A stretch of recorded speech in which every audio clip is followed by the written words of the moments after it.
Presidenti i Serbisë Aleksandar Vučić priti sot pjesëmarrësit e këmbit Serbia ju thret, i cili mbledh së bashku më shumë se 400 fëmijë me kombësi serbe nga 17 vende, rajone dhe Kosova. Ai u tha atyre se Serbia gjithmonë është shtëpia e tyre pavarësisht se ku jetojnë. Ai theksoi se distancat mund t'i ndajnë njerëzit gjeografikisht, por se në qiellin e përbashkët të gjithë marrin frymë të njëjtë. Ai u bëri thirrje fëmijëve të mbrojnë mbi emrin dhe origjinin e tyre dhe falenderoi prindit dhe shoqëruesit e fëmijëve që i kanë rritur fëmijët duke dashur Serbinë, duke respektuar vendin e tyre dhe duke u kthyer gjithmonë tek ai.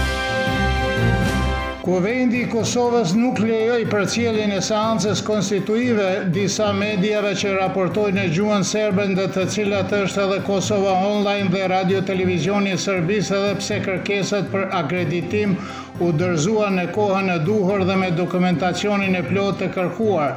Stafi i Kosova Online dorëzoi kërkesën e parë për akreditim në janar dhe kërkesat u përsëritën në korrik. Pavarësisht kësaj, kërkesat e paraqitura nuk u morën kurrë përgjigje dhe gazetarët e Kosova Online nuk u lejuan të hynin sot në ndërtesën e kuvendit ose të ndiqnin seancën konstituive. Seanca konstituive e Kuvendit të Kosovës filloi sot në mëngjes pas betimit të gjithë deputetëve. Seanca u ndërprej pasi kreu i vetëvendosjes Albin Kurti kërkoi kohë shtesë për diskutime dhe nuk propozoi kandidat për kryetar të Kuvendit të Kosovës. Kurti tha se i nevojitet një marrëveshje më e gjerë dhe për çështjen e presidentit të Kosovës në mënyrë që të shmanget shpërbërja e parlamentit. Kryetari i Lidhjes Demokratike të Kosovës, Lumir Abdigjiku, deklaroi se ka konvergjenca në shumë çështje me vetëvendosje, por se ende ka dallime kur bëhet fjalë për çështjen e balancës demokratike. Ne mbetemi të vetmit që duam të shmangin zgjedhjet e reja ata që na kritikojnë dhe thonë se nuk e kuptojmë se po takohemi, po na kërkojnë që të shkojmë në zgjedhje të reja. Shkuarja në zgjedhje të reja është dëmi më i madh që mund t'i bëhet Kosovës, tha Abdigjiku. Kryetari i Partisë Demokratike të Kosovës, Bedri Hamza, tha se veprimi i Albin Kurtit për të mos nominuar sot një kandidat për kryetar të parlamentit është i papërgjegjshëm ndaj institucioneve.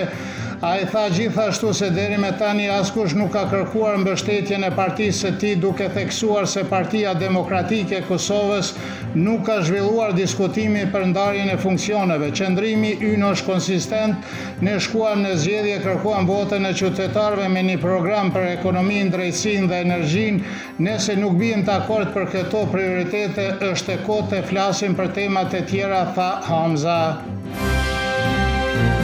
Deputeti i Aleancës Besnik Tahiri tha se partia e tij do të ndihmojë në formimin e institucioneve dhe thot se situata aktuale është pjesë e lojës politike të Kurtit. Kryetaria e Partisë së Re Demokratike, Emilia Regjepi, tha se do të votojë për konstituimin e parlamentit, por nuk u përgjigj pyetjes nëse do të jetë në qeverinë e ardhshme. Kryetaria e Bashkimit Social-Demokrat Duda Balje tha se nuk do të votojë për zgjedhjen e kryetarit të Kuvendit sepse nuk ka besim midis partisë së saj dhe lëvizjes vetëvendosje.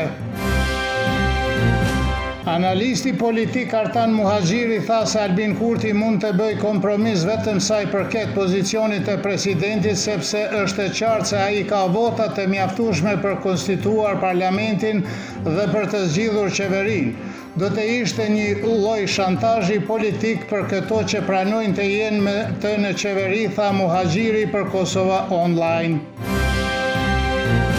Drejtori i përgjithshëm i Telekom Serbia, Vladimir Lučić, vizitoi sot zyrën e kompanisë MTS në Mitrovicën e Veriut, nga ku tha se një vit e gjysmë të ardhshëm telefonia fikse do të modernizohet në të gjitha zonat në Kosovë ku jetojnë serbet, si dhe se do të ndërtohen objekte të reja të kompanisë në disa komuna. Ai gjithashtu theksoi se problemi i telefonisë mobile mbetet i pazgjidhur për shkak të, siç tha ai, detyrimeve të papërmbushura të Prishtinës nga marrëveshja e Brukselit. Moti edhe nesër do të jetë me diell dhe vap, ndërsa në pasditë dhe mbrëmje pritet zhvillime më i fortë i vranësirave dhe shira lokale me bobullina në disa vende. Temperatura e mëngjesit do të sillet nga 19 deri në 25, kurse ajo më e larta ditore nga 36 deri në 40 gradë Celsius.